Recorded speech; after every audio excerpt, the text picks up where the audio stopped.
Hey collective. Alright guys, I wanted to try something different this week and add kind of a bonus read. I have these Lover Oracle cards and I wanted to try them out. I know some of my readings, they do reference romantic relationships, but not all of them do. So I wanted to do one that was specifically geared just towards that. So I'm going to get started with these Lover cards here.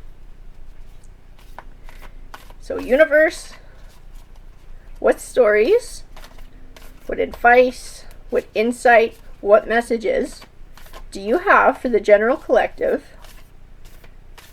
in reference to romance? And there we go. She's got something to say to you guys. Okay. So we got time. You're trying too hard. Give it time. Oh, so maybe we're trying to rush things. It's definitely something you want to be careful of. Want to take the time to develop. This is funny. I was going to say develop a friendship, and I pulled a card that says friendship. Nurture the bonds of friendship within your relationship, and your love life will dramatically improve. So I got sacred union as well. Honor and treasure your relationship, for it is truly sacred. I'm gonna pull one more, and then I'm gonna try and build on this read with my tarot cards here.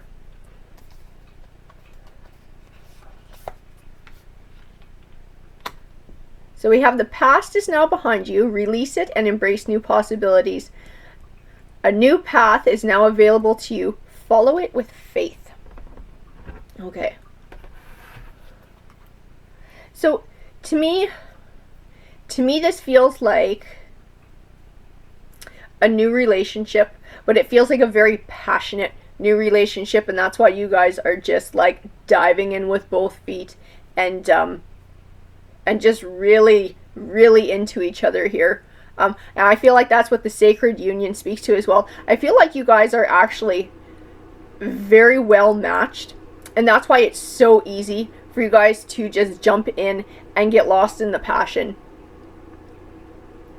I'm almost wondering if this one in reference to the past is maybe a bit of a warning not to fall into maybe some old negative tendencies that have contributed to relationships in the past not being successful.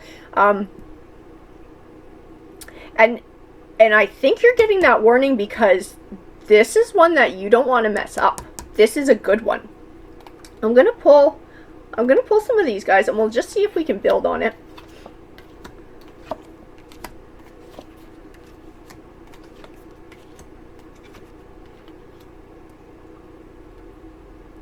Okay. This is very interesting. These cards are very well suited to this read. I have the Ten of Wands, which can speak of feeling overwhelmed and overburdened, but I think in this case it's overwhelmed, and it's speaking to the overwhelming passion that you're feeling, and that you are just, and how much you just want to commit right away, and maybe marry, and maybe all of that kind of stuff is all going through your head because you're like, this is the one.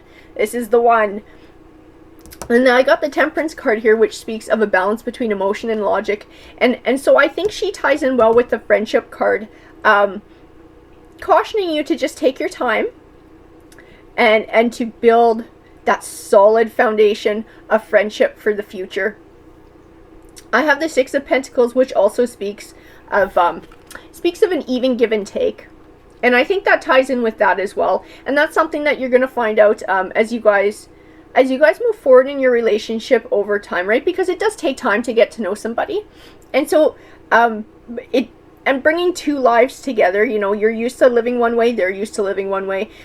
When you come together, you might fit really well, but there's always going to be a little bit of friction somewhere, because that's just natural with human relationships. That's just kind of the way it goes. So I think that just speaks of the balance that you'll have to find when those things come up, and not getting too lost in emotion, being able to sort of think your way through in all of it. I do see the Ten of Cups, which speaks of abundance in the home life. I got the Ace of Swords, which also speaks for triumph. I got the King of Swords in this. I have a little bit of an idea, but I'm going to pull a few more cards just to see see if I'm right about it.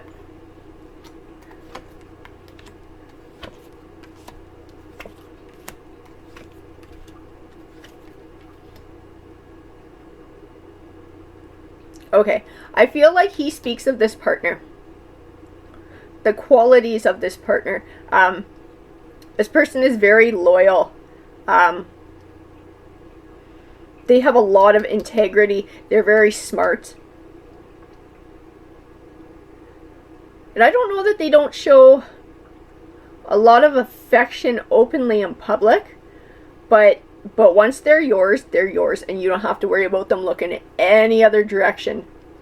I think you got yourself a good catch here. I got the Eight of Cups, which speaks of a new journey, and I think this also ties in with your card about letting the past go. So letting past hurts, past emotional baggage go, so that it doesn't find its way into this relationship as well. And I do have the Eight of Swords, and I believe that she speaks of that as well.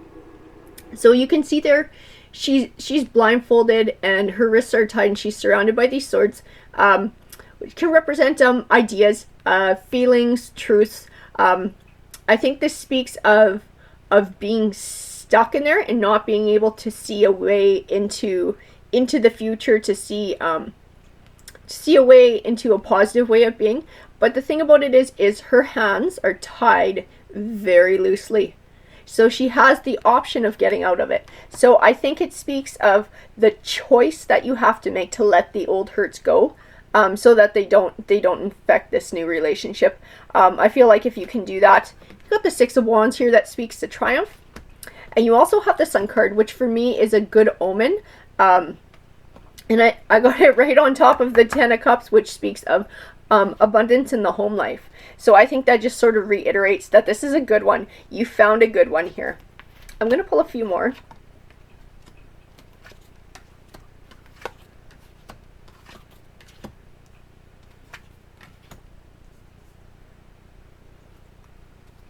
Okay, so I have the Queen of Cups, and to me in this, she speaks of, I get the vibe off of her of like filling up your emotional cup. Like this person will meet your emotional needs. There's going to be a whole lot of happiness in this relationship. I got the Six of Cups too. So it's usually called the Blast from the Past card. But I'm not sure that that's what it means in this relationship. I actually got a couple of other cards. I think this one speaks of, I almost feel like it speaks of more of a warning not to repeat the mistakes of your past. That's what I feel like, because I got it next to the Tower card, which speaks of a disappointing ending, and I got the Tower card on top of the Eight of Swords as well. So to me that speaks of you conquering this baggage from the past, you letting this go. Otherwise it will have a detrimental effect on this new relationship. I believe if you can do that, I got here the Four of Wands, which speaks of setting a solid foundation for the home life and for the future. And I got them on top of the Six of Wands, and you remember the Six of Wands stands for triumph. So I feel like this is a really good one. I'm going to pull a few more cards here.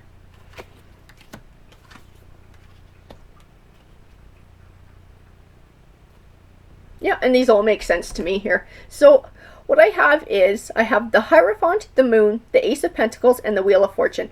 So in this read, I feel like the Hierophant speaks of a higher learning, and I feel like he ties in with the Moon. And the Moon card can speak of truths that you haven't discovered yet.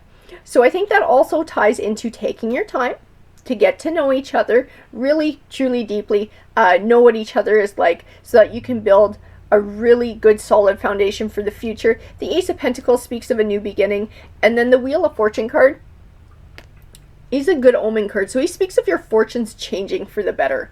So I feel like that's going to be your end result, by putting the time and the effort into this relationship and letting go of past baggage. I feel like this might be a sacred union. this might be a gooder. This might be the one. Alrighty, folks, I hope you enjoyed the read. I hope it was helpful. I might try and do this again next week, depending on how much people like it. So please do tell me if this was a good one, and I'll work it into my routine so that we can do this on a regular basis. All right, take care, guys. Happy weekend.